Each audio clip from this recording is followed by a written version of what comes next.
jirtut miskinummaa tolaalte Wito konaa dabruun oltu yoo lubbuun na jiraatte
السلام عليكم ورحمة الله وبركاته. كوجمتو تجالتم توت المان روما كم جرتان نجي خيسني بقى جراتني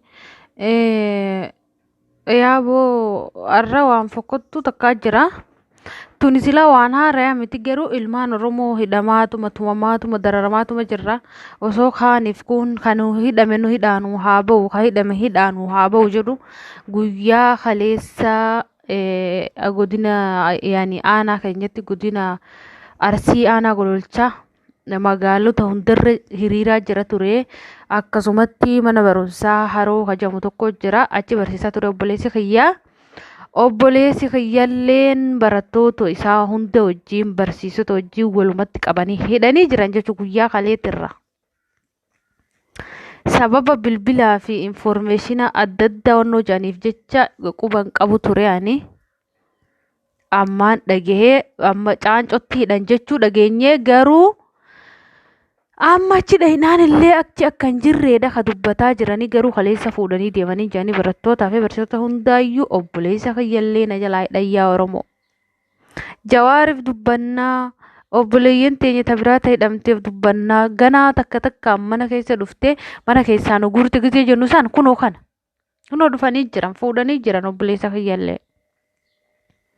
Hidhanii jiranii abbaa daa'ima takkaatii joolleedha maatii isaa kophaatti facaasanii daa'ima isaarraa osoo daa'imni isaa jala boottu fuudhanii hidhanii deemanii hidhanii jaartillee wajjin hidhuu barbaadan ture daa'imni iyyitee ennaan sababa daa'imaatiif irraa deebite jedhanii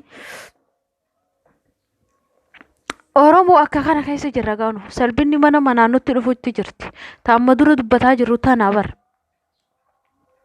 takaleessa dheengadda waggaa meeqa dura dubbatu jirru tun tan kaaniif dubbannaa nullee ganaa mana manaan dhufanii mana manaan guuran gisee jennu san kunoo kan dhugaan jirtu kana jechuudha abboleessi kiyya eessa akka jiru wanni beekamu hin jiru poolisoonni fuudhanii deemanii jama barattootas tahee isas barsiisota wajji barsiisan hundi isaanii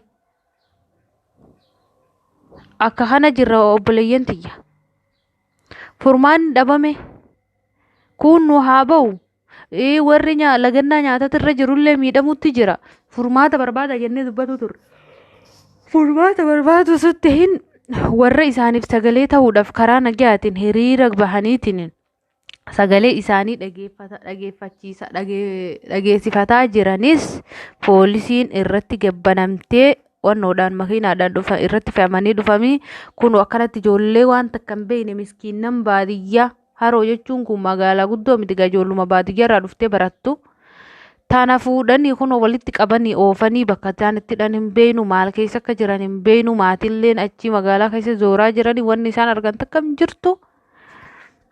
Salphina akkanaa keessa jirra Oromoo maal jettu ganaa bakka kana geette dubbiin waan goonu dhabne furmaata dhabne iyyine lallabne dubbanne suutas dubbanne iyyinellee dadhabne. Bilis Oromoo obboleessa kiyyaaf sagalee naa tahaaf warri sagaleen tiyyeetuun isin bira geesse. Obboleessa kiyya dhabuuf hin deema kuno dhabamsiisanii jiran ammaa bakka isaan godhan hin beeknu. Kaachi deemee bahuun hin jiru kabiraa irratti dabalamuu malee akkuma isin agartan waan irra hidhamanii borgadhiifamanii miti. Sababa takkaan malee badii takkaan malee Jawaar Baatii 8-9 hidhamutti jira.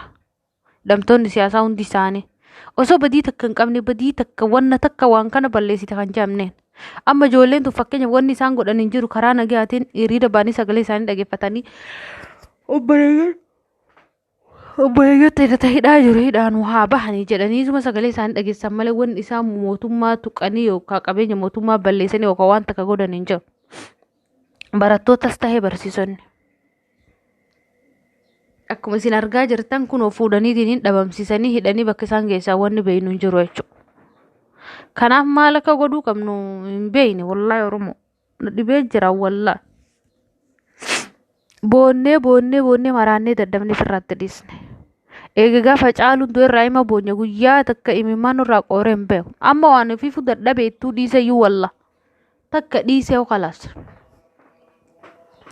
Boonyullee waan goonuu hin qabnu waan ta'eef rabbuma kadhannaa fi du'aayee nu godhaa fi du'aayee goona walumaan akkuma duraan itti jirrutti Oromoo tiyya. Akkasittiin obboleessa kiyyallee harkaa fudhatan joolle. Waan godhuun beeku wallaa. Mataa miilli na dhibee jira wallaa. Wanni hundi yeroo namarra geessirra yeroo sirra geessi hedduu likkitti wanni san dhugaa ta'uu isii amantaa. Duraan illee ni beeka. Jawaarfaa hidhamulleen warroonni hidhamtooti siyaasaas ta'e Oromoon hundi yeroo hidhamanillee ni dubbadhalleedha ni beekallee natti dhagahama. Hedduu bahullee ture garuu arra akka ta'ellee hin beeku. Waan natti dhagamullee hin beeku wallaahi. Wanni hundi yoo sirra gahee mana kee keessa seene likkitti amantaa jechuudha likkitti. Amma maal akka dubbadhus hin beeku maal akka godhus hin beeku maatillee achi waan godhan dhaban cinqamaa jiran.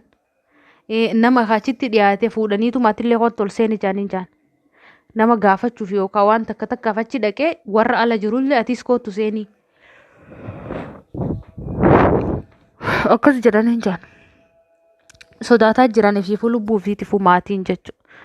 Nuti silaa warra biyya alaa jirru achi dhaquu hin dandeenyu waan takka godhuu hin dandeenyu asumaa yaadan cinqamuu fi yoo dandeenye rabbuma kadhatuufi.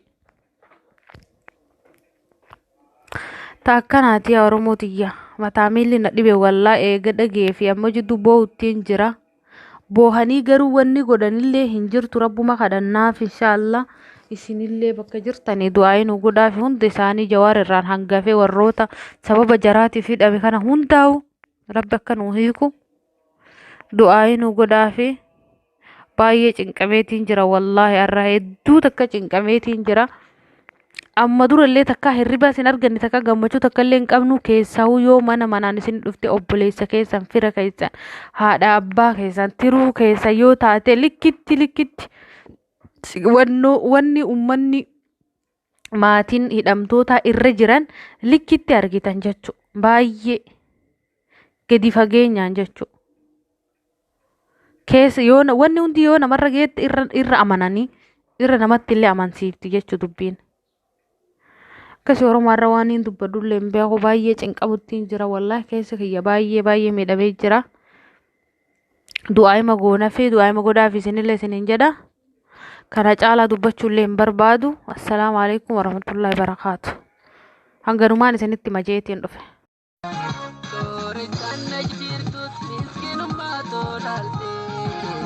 Wito gona da bruno studio, do bunna girate.